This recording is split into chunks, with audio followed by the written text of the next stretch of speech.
सूरज तेज चमक रहा था। धूल के बादल आसमान तक उठ गए थे। घोड़े और रथ अपनी पूरी शक्ति से दौड़ रहे थे। हर तरफ शंख की ध्वनि, धनुष की टनटन और सैनिक के गर्जन की गूंज थी। और उस रणभूमि के बीच एक रथ रुक गया। रथ के एक तरफ पांडवों की सेना अपने अपने परिवार, दोस्तों और गुरुओं से भरी हुई, दूसरी तरफ कौरवों की सेना जिसमें भीष्म पितामह का आशीर्वाद, द्रोणाचार्य का बल और दूसरे शक्तिशाली योद्धा खड़े थे।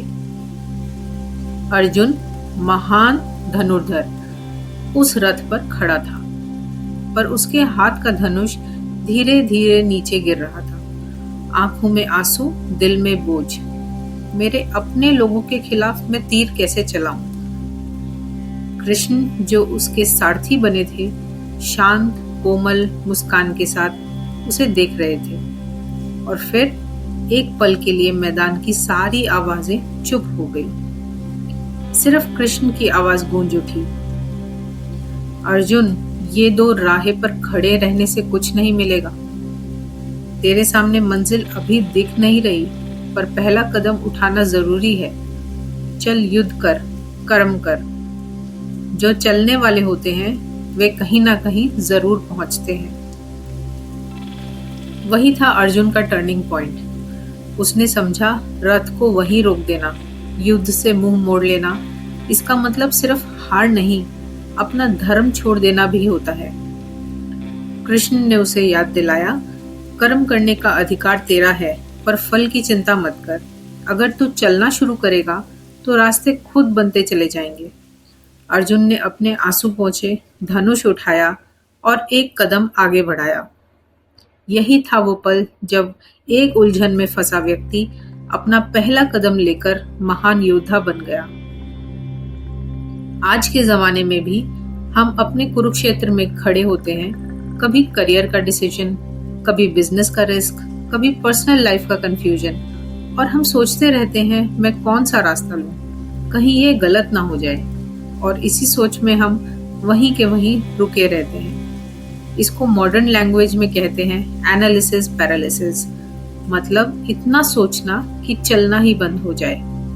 एग्जाम्पल के लिए सोचिए, एक इंसान अपना बिजनेस स्टार्ट करना चाहता है, पर वो 6 महीने सिर्फ मार्केट रिसर्च में लगा देता है, 20 लोगों से एडवाइस लेता है, हर दिन नया प्लान बनाता है, पर शुरू एक भी दिन नहीं करता।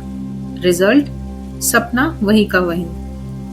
या फिर कोई जॉब चेंज करना चाहता है, पर परफेक्ट अपॉर्चुनिटी का वेट करता रहता है। पर सच यही है, परफेक्ट रास्ता कभी पहले से नहीं मिलता, रास्ता चलने से बनता है। बिल्कुल जैसे ड्राइविंग में पूरे रास्ते का जीपीएस एक साथ नहीं दिखाई देता, सिर्फ अगला टर्न ही स्क्रीन पर आता है, पर गाड़ी चलने पर आगे का टर्न दिखता है।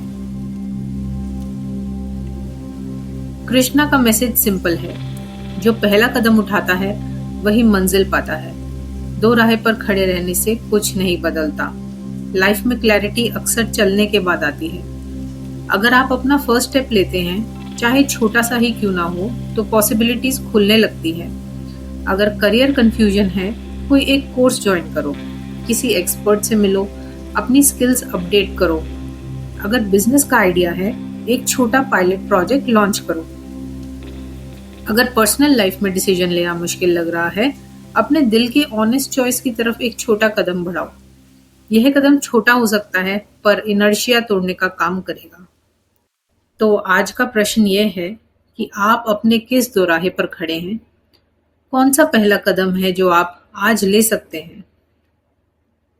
याद रखिए, यदि कोई लक्ष्य सामने नहीं है तो भी चलना शुरू कीजिए और अपने कृष्णा के सारथी बनने का अनुभव कीजिए, क्योंकि जब आप चलोगे रास्ते खुद बन जाएंगे। अगर ये कहानी ने आपके दिल को छू लिया हो तो इस वीडियो को लाइक, शेयर और सब्सक्राइब जरूर करें। बेल का आइकन दबाना ना भूलें ताकि हम हमारी अगली आने वाली वीडियोस की नोटिफिकेशन आप तक पहुंचा सके।